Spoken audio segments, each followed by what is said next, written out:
नमस्कार, radio money 9 पर आप सुन रहे हैं कंपनी नामा। मेरा नाम है अमन गुप्ता। बिरला समूह की कौन सी कंपनी बनाएगी अब पेंट? बॉम्बे डाइंग ने किसे बेचा 5200 करोड़ में अपना प्लॉट? और किस पीएसयू शेयर ने छुआ अपने 30 साल का सबसे ऊंचा स्तर? बताएंगे आपको। और इसके अलावा भी होंगी कॉर्पोरेट जगत से जुड़ी कई बड़ी खबरें। तो शुरू करते हैं कंपनी नामा। आदित्य बिरला समूह की कंपनी ग्रासिम अब इस साल की चौथी तिमाही से बिरला ओपस ब्रांड नेम से पेंट कारोबार में उतरने जा रही है। कंपनी ने इसके लिए हरियाणा, पंजाब, तमिलनाडु, कर्नाटक, महाराष्ट्र और वेस्ट बंगाल में प्लांट बनाए हैं। जी सोनी मर्जर केस में अब axis finance national company law appellate tribunal यानी NCLAT पहुंची है। एक्सिस फाइनेंस ने याचिका दायर कर जी सोनी मर्जर को NCLT की मंजूरी का विरोध किया है। SBI के पूर्व चेयरमैन रजनीश कुमार को मास्टर कार्ड इंडिया ने अपना नया चेयरमैन बनाया है। वो मास्टर कार्ड इंडिया में गौतम अग्रवाल के नेतृत्व वाली साउथ एशिया एग्जीक्यूटिव लीडरशिप का मार्गदर्शन करेंगे।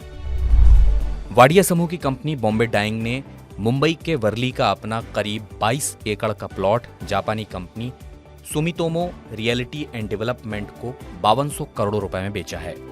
ये मुंबई की सबसे बड़ी जमीन सौदों में से एक है। मुंबई की स्पेशल PMLA कोर्ट ने जेट एयरवेज के फाउंडर नरेश गोयल की प्रवर्तन निदेशालय को मिली न्यायिक हिरासत की अवधि 14 दिन के लिए बढ़ा दी है। उनकी कस्टडी 14 सितंबर को खत्म हो रही थी। सिप्ला लिमिटेड के प्रमोटर फैमिली की हिस्सेदारी बेचने का मामला 1 लाख करोड़ रुपए के वैल्यूएशन टारगेट को लेकर अधर में लटकता दिखाई दे रहा है। एक रिपोर्ट के अनुसार कंपनी के फाउंडर प्रति शेयर 1350 रुपए की डिमांड कर रहे हैं, जो कि बाजार कीमत से 10% ज्यादा है। अदानी इंटरप्राइजेज ने बताया है कि उसकी arm company Adani new industries को एक प्रमुख इंटरनेशनल सर्टिफिकेशन मिला है। इससे वो अब ग्लोबल मार्केट के लिए 5.2 मेगावाट सीरीज के टरबाइन जनरेटर्स का उत्पादन शुरू कर पाएगी। सार्वजनिक क्षेत्र की company oil India limited net zero emission का टारगेट पूरा करने के लिए 25,000 करोड़ रुपए का निवेश करेगी। कंपनी के CMD रंजीत रथ ने बताया है कि इस रकम से green hydrogen, compressed biogas plant और 2G एथेनॉल में निवेश किया जाएगा। भारतीय जीवन बीमा निगम यानी LIC ने सन फार्मा की अपनी करीब 2% हिस्सेदारी बेच दी है। इसके साथ ही कंपनी में LIC की हिस्सेदारी घटकर करीब 5% से अब 3% पर आ गई है।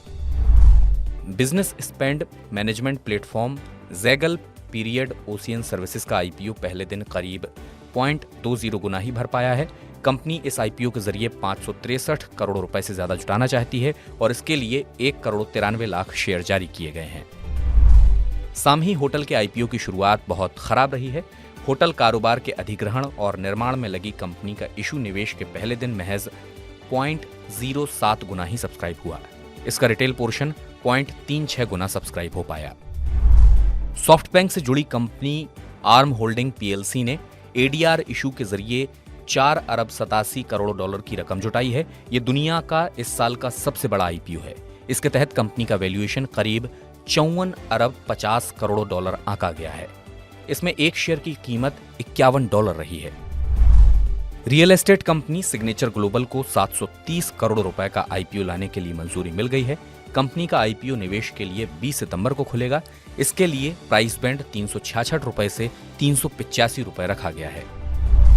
सार्वजनिक क्षेत्र की कंपनी ITI का शेयर पिछले 4 दिन में 71% से ज्यादा उछल गया है। गुरुवार को कंपनी के शेयर कारोबार के दौरान 213 रुपए 30 पैसे की ऊंचाई तक पहुंच गए, जो कि साल 1994 के बाद सबसे ऊंचा स्तर है। हालांकि कारोबार के अंत में शेयर 1.36% टूटकर 196 रुपए 50 पैसे पर बंद हुआ। इसी के साथ कंपनी नामा के इस बुलेटिन में मैं अमन गुप्ता लूंगा आपसे विदा। इस बुलेटिन को तैयार किया है दिनेश अग्रहरी ने। बिजनेस, पर्सनल फाइनेंस और कॉर्पोरेट जगत से जुड़ी तमाम खबरों के लिए आप सुनते रहिए रेडियो मनी 9 और डाउनलोड कर लीजिए मनी 9 का मोबाइल ऐप। चलता हूं, अपना ख्याल रखिएगा। नमस्कार।